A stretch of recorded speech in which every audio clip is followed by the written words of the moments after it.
Hello and welcome back. হাজির হয়েছি ভেদের part 3 নিয়ে। পার্ট 3তে আমরা 7 দাগ, 8 দাগ, 9 দাগ এবং 10 দাগের অঙ্কগুলো সলভ করব। তোমরা যারা পার্ট 1 এবং পার্ট 2 দেখোনি, ডেসক্রিপশনে দেওয়া লিঙ্ক থেকে দেখে নিয়ে তবে পার্ট 3 দেখবে, তাহলে পার্ট 3 অঙ্কগুলো বুঝতে সুবিধা হবে। তবে দেরি না করে 7 এর 1 নম্বরে a square plus B square varies A B হলে প্রমাণ করি a plus B varies a minus B. তবে লিখব a square plus B square varies A B. আমরা অবশ্যই এখান থেকে ভেদ ধ্রুবক বের করব, ভেজের চিহ্ন তুলে গিয়ে ভেদ ধ্রুবক বের করব। A square plus B square equals to K into A B. ব্র্যাকেটে লিখব কে অশূন্য ভেদ ধ্রুবক।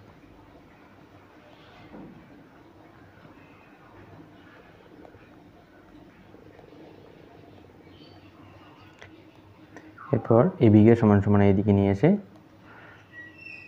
কে এর মান বের করব, A square plus B square by A B equals to K. এরপরে আমরা এখানে উভয় পক্ষে 1/2 দিয়ে গুণ করব। 1/2 দিয়ে গুণ করলে A square plus B square by 2 into A B equals to K by 2। ব্র্যাকেটে লিখব উভয় পক্ষে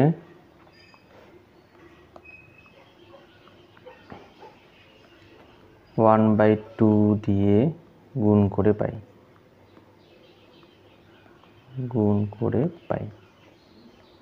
ওকে, এবার এখানে আমরা যোগ ভাগ প্রক্রিয়া প্রয়োগ করব। আমরা আগেও করেছিলাম A square plus B square plus 2ab উপরে, নিচে A square plus B square minus 2ab equals to K plus 2 by K minus 2। Bracket লিখব যোগ ভাগ প্রক্রিয়া প্রয়োগ করি। যোগ ভাগ প্রক্রিয়া এটুকু লিখলে হবে। তারপরে উপরে লিখতে পাবো এ প্লাস বি তার হোল স্কোয়ার বাই নিচেরটা এ মাইনাস বি তার হোল স্কোয়ার সূত্রে আছে equals to K plus 2 by K minus 2। এদিকে হোল স্কোয়ার তুলে গেলে সমান সমান এদিকে রুট ওভার হবে। তাই পর লাইনে লিখব A plus B by A minus B equals to root over K plus 2 by K minus 2।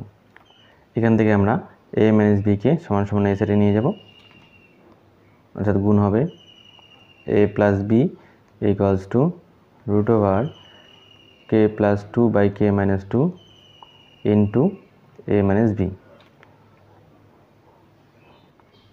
এই ধ্রুবক পদ এবং এই সমান সমান উঠে ভেজেস চিহ্ন বসবে equals to A plus B varies A minus B প্রমাণিত। 7/2 X cube plus Y cube varies X cube minus Y cube হলে প্রমাণ করি X plus Y varies X minus Y. এখানে আমরা এটাকে তুলে নেব X cube plus Y cube varies X cube minus Y cube. এখানেও আমরা ভেজেস চিহ্ন তুলব, X cube plus Y cube equals to সমান ভেদ ধ্রুবক কে আসবে x cube minus Y cube.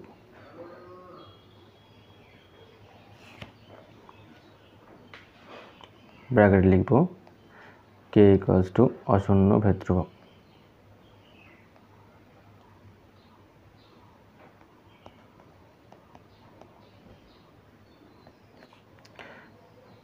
পরের লাইনে কে এর মান বের করব, অর্থাৎ এক্স কিউব মাইনাস ওয়াই কিউবকে সমান সমান এই সাইডে নিয়ে আসবো, X cube plus Y cube by X cube minus Y cube equals to K. এখানেও আমরা যোগ ভাগ প্রক্রিয়া প্রয়োগ করব, অর্থাৎ X cube plus Y cube plus X cube minus Y cube by X cube plus Y cube minus X cube plus Y cube equals to K plus 1 by K minus 1 ব্র্যাকেটে লিখব যোগ ভাগ প্রক্রিয়া। যোগ ভাগ প্রক্রিয়া। এর পরের লাইনে এখানে y কিউব কেটে যাবে, x কিউব কেটে যাবে, উপরে থাকবে 2x cube by 2y cube, 2 কেটে গেলে K plus 1 by K minus 1, উপরেও কিউব নিচেও কিউব রয়েছে, পুরোটাকে আমরা হোল কিউব দেবো, x বাই y তার whole cube equals to K plus 1 by K minus 1। পরের লাইনে লিখব x by y equals to cube উঠে গিয়ে সমান সমান এদিকে কিউবিক রুট হবে, K plus 1 by K minus 1। এবারে এই পুরো ধ্রুবককে আমরা কে ধরে নেব। লিখব ধরি cubic root of K plus 1 by K minus 1 equals to, এখানে ভেদ ধ্রুবকটা আমরা পি ধরে নিচ্ছি, বাকিটুকু এই সাইডে করছি। তাহলে লিখতে পাবো x by y equals to P. এখানেও আমরা যোগ ভাগ প্রক্রিয়া প্রয়োগ করব, অর্থাৎ x plus y by x minus y equals to P plus 1 by P minus 1 ব্র্যাকেটে লিখব যোগ ভাগ প্রক্রিয়া।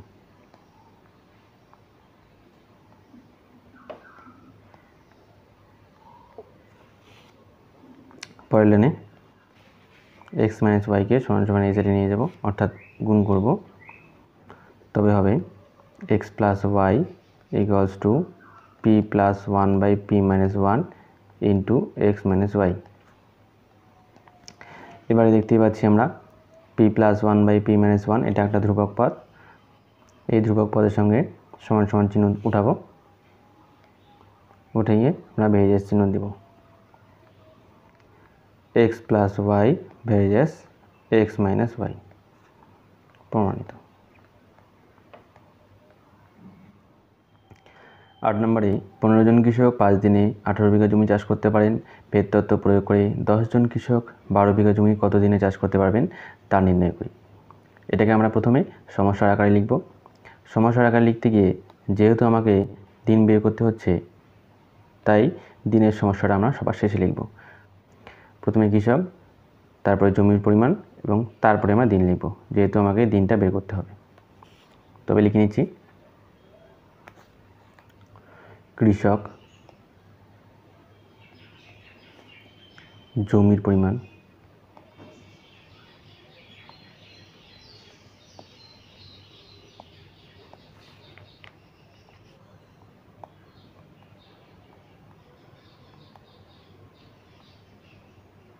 দিন সংখ্যা। এবারে প্রথমে বলছি 15 জন কৃষক ছিল, 15 জন কৃষক, জমির পরিমাণ ছিল 18 বিঘা, 18 এবং দিন সংখ্যা লেগেছে 5। তারপরে বলছে এবার 10 জন কৃষক, জমির পরিমাণ 12 বিঘা, দিন সংখ্যা কত লাগবে সেটা বের করতে হবে। এখানে আমাদের যেহেতু দিন সংখ্যা বের করতে হবে, তাই আমরা দিনকে x ধরব, জমির পরিমাণকে y এবং কৃষককে z ধরব।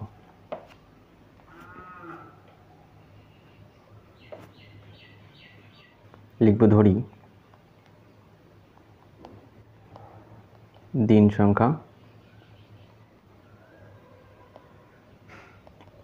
x, জমির পরিমাণ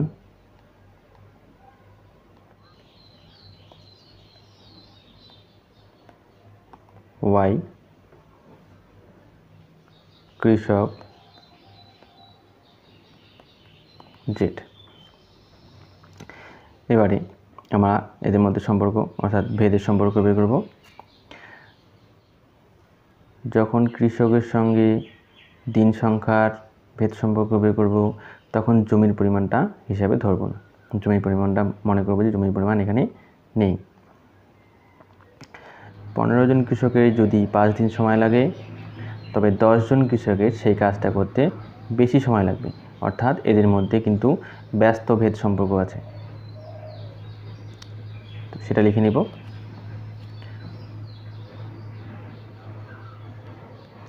কৃষক কমলে দিন সংখ্যা বাড়বে,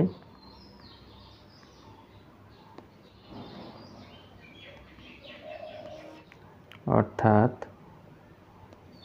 এদের মধ্যে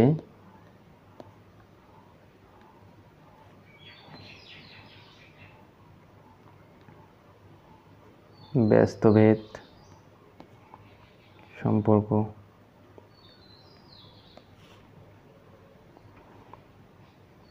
তবে লিখতে পারবো দিন সংখ্যা অর্থাৎ x ভেরিয়েস 1/z। তারপরে আবার 18 বিঘা জমি চাষ করতে যদি তার 5 দিন সময় লাগে, 12 বিঘা জমি চাষ করতে অবশ্যই তার কম সময় লাগবে, অর্থাৎ এরা একে অপরের সঙ্গে সরল সম্পর্কে আছে। তবে লিখব জমির পরিমাণ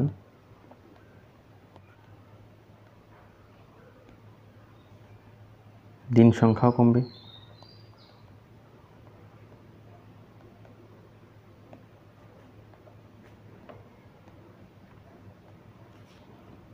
অর্থাৎ এদের মধ্যে সরল ভেদ সম্পর্ক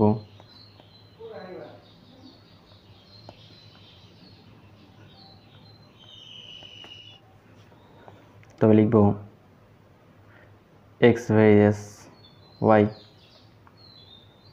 এবারে x ভেরিয়েস 1/z এবং x ভেরিয়েস y কে আমরা যৌগিক ভেদ অনুযায়ী লিখব।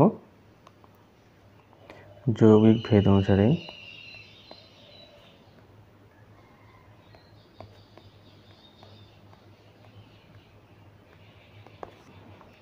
x ভেরিয়েস 1/z into y,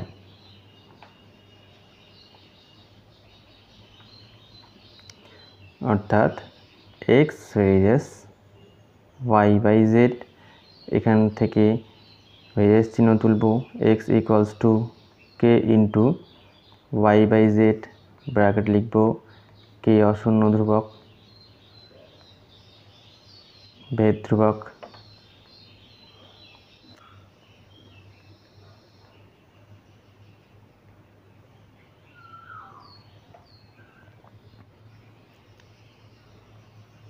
এটাকে 1 নম্বর দেব।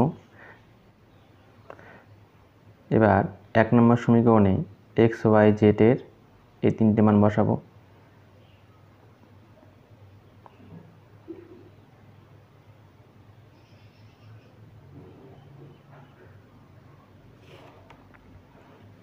বসিয়ে আমরা k এর মান বের করব।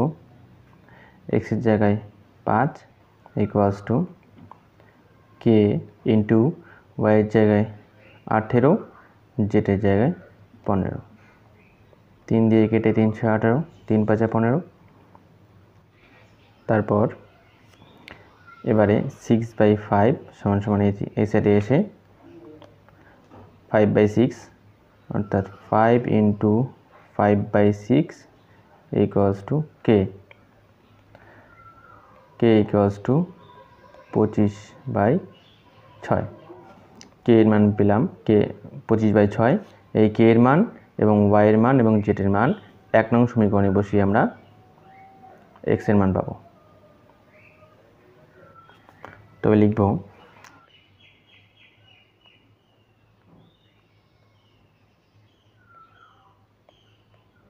1 নং সমীকরণে k equals to 25/6, y equals two 12, z equals to 10 বসিয়ে পাই। তো লিখব x ইকুয়ালস টু k এর জায়গায় লিখব 25/6 ইন্টু y এর জায়গায় লিখব 12, z এর জায়গায় লিখব 10। কাটাকাটি করলে 6 দিয়ে 12 কাটলে 2, 2 দিয়ে 10 কেটে 5, 5 দিয়ে 25 কেটে 5। x = 5। উত্তরে লিখে দেব 10 জন কৃষকের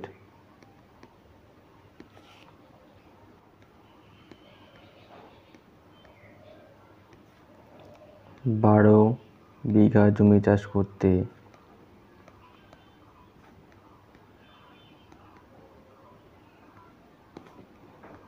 5 দিন সময় লাগবে।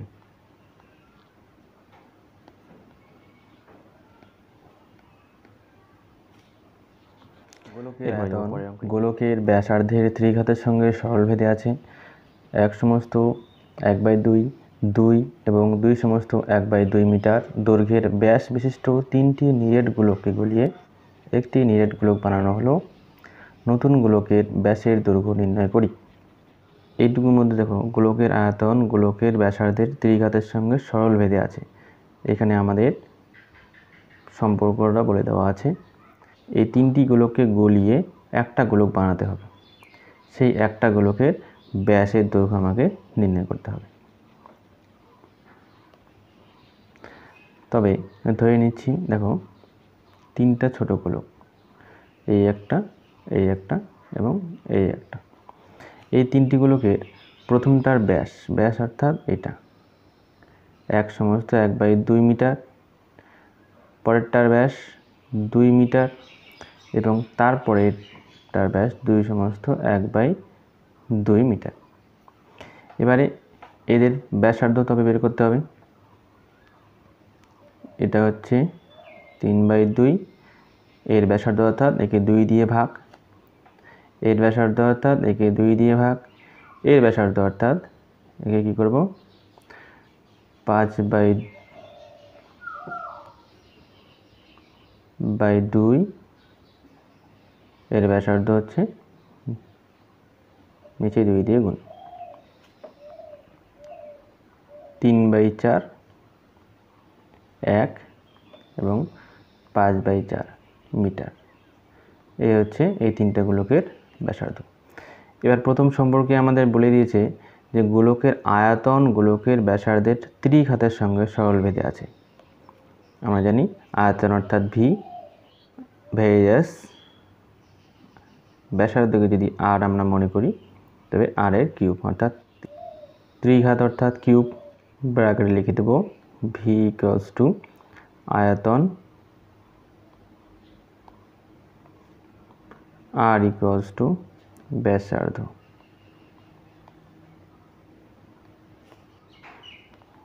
এবারে যেহেতু 3টি গোলক আছে, 3টি গোলকের ব্যাসার্ধ 3 রকম হবে। এটাকে আমরা R1 ধরব, এটাকে আমরা ধরলাম R2, এটাকে ধরলাম R3। নতুন যে গোলক আসবে সেই গোলকের ব্যাসার্ধ আমরা ধরব বড় হাতের R। ঠিক আছে, এই ধরে অঙ্কটা করছি। এখান থেকে আমাদের প্রথমে পেজ চিহ্ন তুলতে হবে, অর্থাৎ ভি = k × r কিউব, ব্র্যাকেটে লিখব কে অশূন্য ভেদ ধ্রুবক,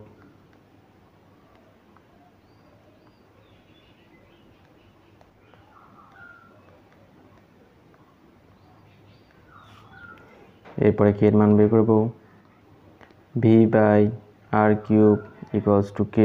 আগের সমীকরণকে আমরা 1 নম্বর দিয়ে রাখবো।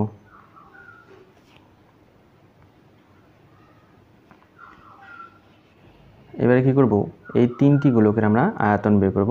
আমরা যেহেতু জানি আয়তন = k × r³, এই সূত্রে বসিয়ে আমরা প্রত্যেকটারই আয়তন বের করব। লিখব প্রথম গোলকের আয়তন, প্রথম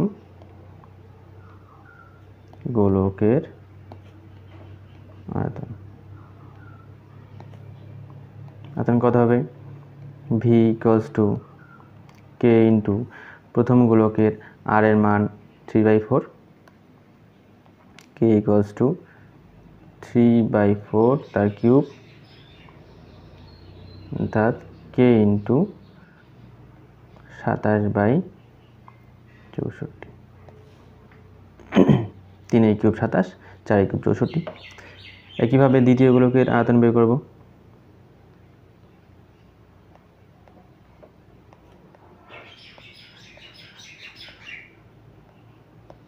দ্বিতীয় গোলকের আয়তন সমান সমান প্রথম গোলকের আয়তনকে V1 ধরে নিচ্ছি, দ্বিতীয়টাকে V2, তাহলে হবে K ইন্টু 1 এর কিউব ইকুয়ালস টু K হবে এত একক লিখিতেই ঘন মিটার, এত ঘন মিটার। এরপরে তৃতীয় গোলকের আয়তন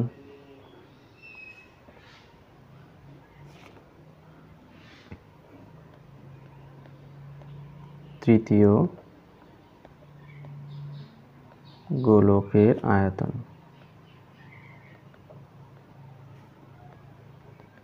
V3 equals to K into তৃতীয় গোলকের ব্যাসার্ধ 5/4 এর cube equals to K into 125/64 ঘন মিটার। ঠিক আছে, এবার যেহেতু এই তিনটি গোলককে গলিয়ে একটি নতুন গোলক তৈরি করা হয়েছে, তাই আমরা এর আয়তনগুলোকে যোগ করে দেব। যোগ করে দিলে নতুন গোলকের আয়তন পাবো। নতুন গোলকের আয়তন, নতুন গোলকের আয়তন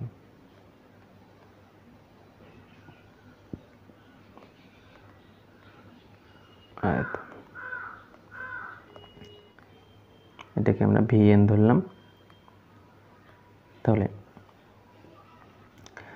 প্রথম গোলকের আয়তন ছিল K ইন্টু 27/64 যোগ দ্বিতীয়টা ছিল শুধু K, তৃতীয়টা ছিল K ইন্টু 125/64। তিনটা থেকে K কমন নিচ্ছি, K কমন নিলে পড়ে থাকবে 27/64 প্লাস 1 125/64। এটাকে সলভ করলে 64 উপরে 27 যোগ 64 যোগ 125 K ইন্টু 5 4 9 9 7 16 6 হাতে 1 2 6 দিয়ে 8 আর 2 10 আর 1 11 1 হাতে 1 এই 1 এবং 2 216/64 এত ঘন মিটার। যেহেতু আমরা এই সূত্রে আয়তন বের করলাম, তাই নতুন গোলকের আয়তন যেটা আমরা পেলাম তার সঙ্গে 1 নং সমীকরণের এই অংশটুকু সমান করে দেব। অর্থাৎ লিখব প্রশ্নানুসারে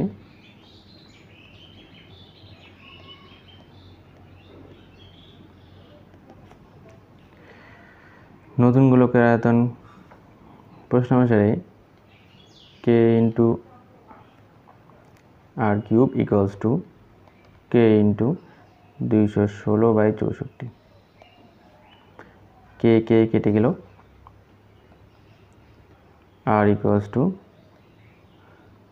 কিউব রুট বাই 216/64। 216কে আমরা 6 গুণন 6 গুণন 6 লিখতে পারি, 64কে 4 গুণ 4 গুণন 4 লিখতে পারি। অর্থাৎ R ইকুয়ালস টু 6/4। এই হচ্ছে নতুন গোলকের ব্যাসার্ধ। এখান থেকে নতুন গোলকের ব্যাস বের করতে হলে আমাকে 2 গুণ করতে হবে। লিখব সুতরাং নতুন গোলকের ব্যাস সমান সমান 6/4 গুণন 2, 2 দিয়ে 4 কেটে 2, 2 দিয়ে 6 কেটে 3, অর্থাৎ নতুন গোলকের ব্যাস হবে 3 মিটার। 10 নম্বরে y দুটি চলের সমষ্টির সমান, যার একটি x চলের সঙ্গে সরলভেদে এবং অন্যটি x চলের সঙ্গে ব্যস্তভেদে আছে। এক্স ইকুয়ালস টু 1 হলে ওয়াই ইকুয়ালস টু -1 এবং এক্স ইকুয়ালস টু 3 হলে ওয়াই ইকুয়ালস টু 5 হয়। তবে এক্স ও ওয়াই এর মধ্যে সম্পর্ক নির্ণয় করি। এখানে ওয়াই দুটি চলের সমষ্টির সঙ্গে সমান, তো সেই চল দুটি কি সেটা আমরা জানি না, সেই দুটোকে আমরা ধরে নিব। তাহলে লিখব ধরি চল দুটি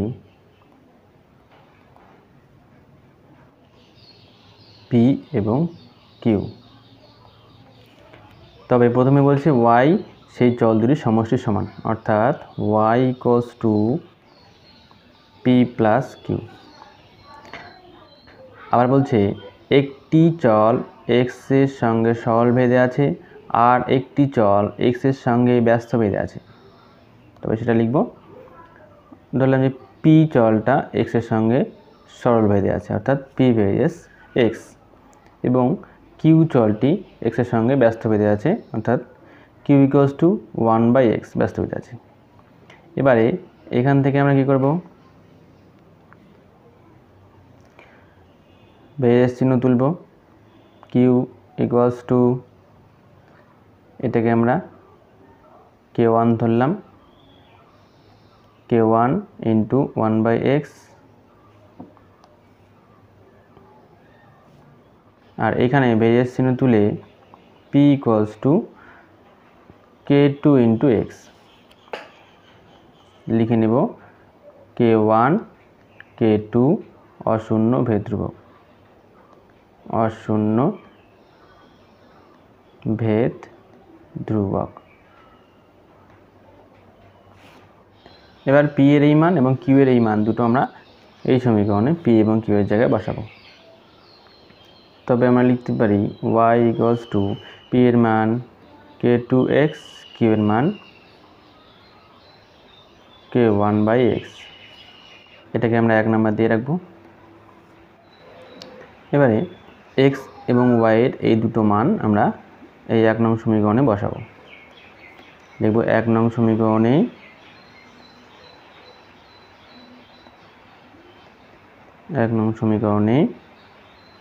x equals to 1, y equals two -1 বসিয়ে পাই। কি পাবো, y এর জায়গায় -1 বসালাম, k2 ইন্টু 1 প্লাস k1/1, অর্থাৎ এখানে আমরা লিখতে পারি -1 equals two k2 plus k1। এটা একটু উল্টে দিয়ে লিখি, k2 plus k1 equals to -1। এই সমীকরণকে আমরা 2 নম্বর দিই। এরপরে x এর এই পরের মান দুটো আমরা আবার 1 নং সমীকরণে বসাবো।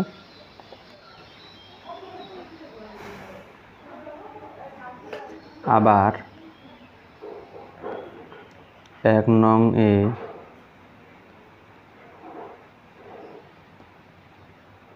সমীকরণে x equals to 3, y equals two 5 বসিয়ে পাই। y এর জায়গায় 5 ইকুয়ালস টু x এর এখানে k2 ইন্টু 3 প্লাস k1/3।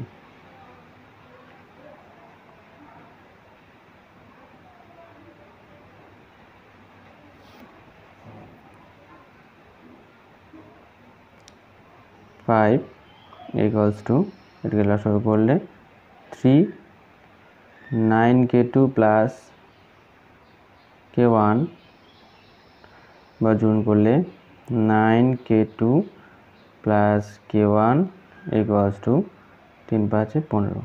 এটাকে আমরা 3 নাম্বার দিই। এবারে এই 2 নং এবং এই 3 নং এই সমীকরণ দুটো আমরা বিয়োগ করে, অর্থাৎ অপনয়ন পদ্ধতির মতো করে আমরা k1 এবং k2 এর মান বের করব। এবার লিখব 2 নং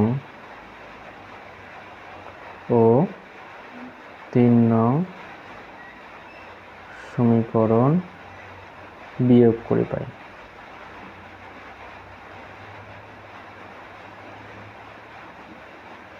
বিয়োগ করে পাই।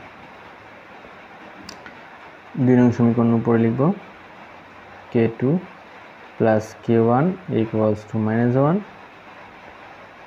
k2 plus k1 equals to 15। বিয়োগ করলে k1 কেটে যাবে, -8 k2 ইকুয়ালস টু -16 থাকবে। মাইনাস মাইনাস কেটে গেলে k2 ইকুয়ালস টু 16/8, আর 8 কেটে গেলে 2, অর্থাৎ k2 ইকুয়ালস টু 2। k2 এর মান 2 পেলাম। এই মানটাকে আমরা 2 নং সমীকরণে বসাবো। লিখব 2 নং সমীকরণে k2 এর মান বসিয়ে পাই।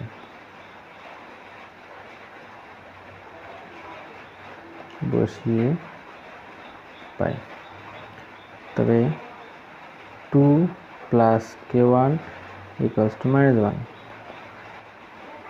k1 সমান সমান -1 সমান সমান এদিকে 2 গেলে -2, এর থেকে k1 ইকুয়ালস টু -3, অর্থাৎ k1 এর মান আমরা -3 পেলাম। এই k2 এবং k1 এর মান আমরা 1 নং সমীকরণে বসাবো। এরপর লিখব, আগেটা এদিকে করি,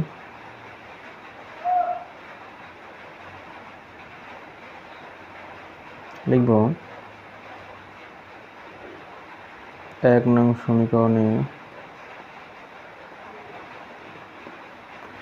k1 k2 এর মান বসিয়ে পাই।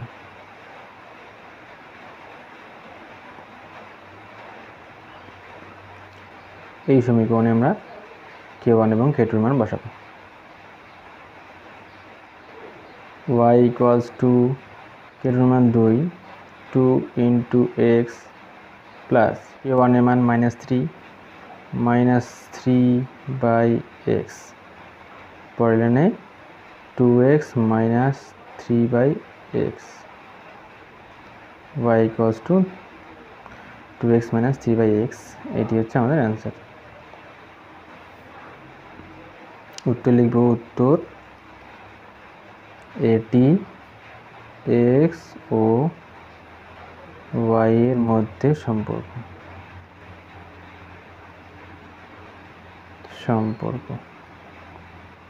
আজকে এ পর্যন্তই, বাকি অঙ্কগুলো আমরা পরে ভিডিওতে করব।